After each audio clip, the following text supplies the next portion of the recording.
নজর রাখবো পরবর্তী খবরে। যাদবপুর বিশ্ববিদ্যালয়ে এবার টাস্ক ফোর্স। আমরা সব বিশ্ববিদ্যালয়ে যাচ্ছি, পড়ুয়াদের সঙ্গে কথা বলছি, কি কি সমস্যায় পড়ছে পড়ুয়ারা সেই নিয়েই কিন্তু কথা হয়েছে। এই ঘটনায় বিস্তারিত জানালো ন্যাশনাল টাস্ক ফোর্সের চেয়ারম্যান। যাদবপুরে যে মর্মান্তিক ঘটনা ঘটেছে গতকাল রাতে, তৃতীয় বর্ষের ইংরেজি বিভাগের ছাত্রের মৃত্যু, এবং সেই ঘটনায় এবার যাদবপুর বিশ্ববিদ্যালয়ে উপস্থিত হলো টাস্ক ফোর্স। যাদবপুর বিশ্ববিদ্যালয়তে উপস্থিত হলো এবার task force.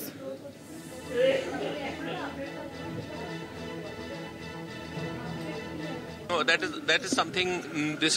This committee is not supposed to look into issues institution wise or college wise. It's an overall. So it's not. We are not limiting it to only IITs or only IIMs or thing. We're looking at state universities, smaller towns, smaller colleges. So everywhere we're trying to see, and we have to look at the diverse group of students and see what are the challenges are. And there's some incident here yesterday. We're aware about it. Yes. Sir, any suggestion that you give it to the university? We are not supposed to give suggestion to the university. We will write to the Supreme Court of India. The Supreme Court of India will direct to the Government of India what measures to be. It cannot be one college, one state, one university. So again, that is. আরো জানাবেন, এখন সরাসরি রয়েছেন যাদবপুর থেকে আমাদের প্রতিনিধি শুভঙ্কর মণ্ডল। শুভঙ্কর, গতকাল যাদবপুর বিশ্ববিদ্যালয়ে যে ঘটনা, সেই ঘটনার পরিপ্রেক্ষিতেই কিন্তু যাদবপুর বিশ্ববিদ্যালয়তে টাস্ক ফোর্স।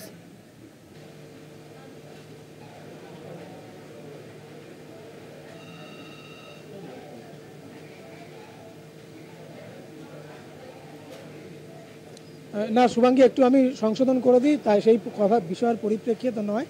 এই টাস্কফোর্স কিন্তু 2023 সালের পর তৈরি হয়েছিল, এবং তোমায় জানিয়ে রাখি যে সুপ্রিম কোর্টের নির্দেশে এই টাস্কফোর্স তৈরি হয়, এবং টাস্কফোর্সকে বলা হয়েছিল সেই সময় দেশের সমস্ত বিশ্ববিদ্যালয় এবং যেসব IIT IIM প্রতিষ্ঠানগুলো রয়েছে সেইখানে গিয়ে তদন্ত করতে, পড়ুয়াদের বিভিন্ন সমস্যা দেখতে, যেমন মেন্টাল হেলথ দেখতে, সেই সঙ্গে সুইসাইড, মেনলি সুইসাইড বা আত্মহত্যার প্রবণতা যেভাবে বাড়ছে উচ্চশিক্ষা প্রতিষ্ঠানগুলোতে, সেগুলো রোধ করা যায় কীভাবে সেগুলো দেখতে।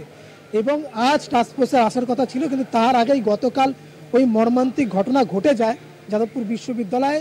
যে তৃতীয় বর্ষের ইংরাজি ডিগ্রি কোর্সের একজন পড়ুয়া অনামিকা মণ্ডল, তার মৃত্যু হয় জলে ডুবে। এবং টাস্কফোর্সের কাছে কিন্তু আজ বিশ্ববিদ্যালয় কর্তৃপক্ষ এই বিষয়টি জানিয়েছে, যেরকমটি টাস্কফোর্সের যিনি চেয়ারম্যান আরমান আলী সংবাদ মাধ্যমের সামনাসামনি হয়ে তিনি জানিয়েছেন যে তিনি এই ঘটনা শুনেছেন, নোট ডাউন করেছেন, অন্যান্য বিশ্ববিদ্যালয়ে যাচ্ছেন। এই ঘটনা সত্যি খুব দুঃখজনক, এবং টাস্কফোর্সের কাছে কিন্তু এই ঘটনা লিপিবদ্ধ হয়েছে। তোমায় জানিয়ে রাখি, স্বাভাবিকভাবে ওই টাস্কফোর্স কিন্তু বিশ্ববিদ্যালয়ের অন্যান্য পড়ুয়াদের সঙ্গে কথা বলেছে, তাদের কথোপকথন লিপিবদ্ধ করেছে, এবং অনেকেই এই অভিযোগ করেছেন যে ক্যাম্পাসে নিরাপত্তা বলতে কিচ্ছু নেই। সিসিটিভি ক্যামেরা হাতে গোনা সিসিটিভি ক্যামেরা, নিরাপত্তা রক্ষী আছে তাও হাতে গোনা, অনেকেরই অবসর হয়ে গেছে।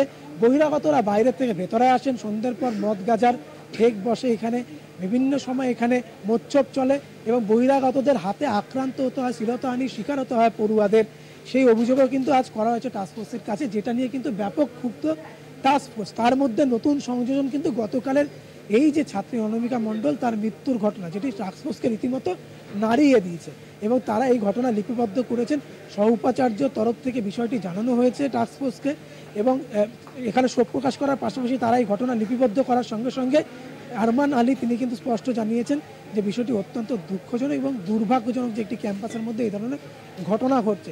একই সময়ের সঙ্গে তোমায় জানিয়ে রাখি, ইতিমধ্যেই কিন্তু একাধিক অধ্যাপক সংগঠন তারা এই বিষয়ে বক্তব্য রেখেছেন।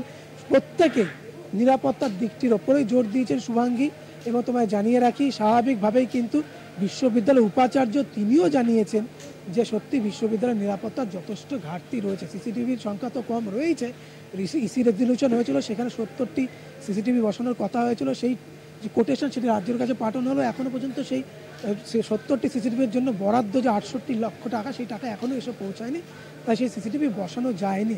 অন্যদিকে এই যে প্রোগ্রাম ঘিরে এত সমস্যা, সেই যে প্রোগ্রাম যে JUDC অর্থাৎ যাদবপুর ইউনিভার্সিটি ড্রামা ক্লাব, তাদের যে প্রোগ্রাম চলছিল 10 থেকে 12 তারিখ পর্যন্ত, আজ যেটি শেষ হওয়ার কথা ছিল, সেই প্রোগ্রামের অনুমতিপত্র কিন্তু দেখা যাচ্ছে বিকেল 4টে থেকে রাত 8টা পর্যন্ত সেখানে কিন্তু তাদের অনুমতি দেওয়া হয়েছিল। কিন্তু তারপরেও দেখা গেল গতকাল অনেক রাত পর্যন্ত অনুষ্ঠান চলতে, এবং সেখানে দাঁড়িয়ে সহ উপাচার্য অমিতাভ দত্ত তিনিও রীতিমতো এটি মেনে নিয়েছেন যে এখানে কিন্তু নির্দিষ্ট সময়ের বাইরে গিয়ে অনুষ্ঠান হয়েছে, কেন হয়েছে তিনি জানেন না, তাদের অনুমতি দেওয়া ছিল না। সব মিলিয়ে কিন্তু ফের একবার যাদবপুর বিশ্ববিদ্যালয়ে এই পড়ুয়া মৃত্যুতে 2023 সালে একবার যাদবপুরে উত্তাল হয়েছিল এক ছাত্র, একেবারে যেই কেস কিন্তু পক্সো আদালতে এখনও চলছে। তোমায় বলে রাখি, সেই যে ছাত্র তার মৃত্যুতে স্বাভাবিকভাবেই নড়ে গিয়েছিল সারা রাজ্য, স্বাভাবিক কারণেই কিন্তু সেই সময় ব্যাপক নিরাপত্তার পদক্ষেপ গ্রহণ করা হয় এবং তার পরবর্তীতে কিন্তু আবার এই ঘটনা 2 বছর ঘুরতে না ঘুরতে আবার একজন ছাত্রী এইভাবে অস্বাভাবিক মৃত্যু, এবং তাতে কিন্তু ফের নিরাপত্তার বড়সড় প্রশ্ন উঠল যাদবপুর বিশ্ববিদ্যালয়। শুভাঙ্গী, অনেক ধন্যবাদ শুভঙ্কর। যাদবপুর থেকে সরাসরি ছিলেন আমাদের প্রতিনিধি শুভঙ্কর মণ্ডল। যাদবপুর বিশ্ববিদ্যালয়ে যে অস্বাভাবিক মৃত্যুর ঘটনা, এই ঘটনায় এবার সেখানে উপস্থিত হলো টাস্ক ফোর্স। 2023 সালে যে টাস্ক ফোর্স গঠন করা হয়েছিল যাদবপুর বিশ্ববিদ্যালয়ের জন্য, সেই টাস্ক ফোর্সই কিন্তু ইতিমধ্যে পৌঁছেছে, সেখানে চলছে তদন্ত।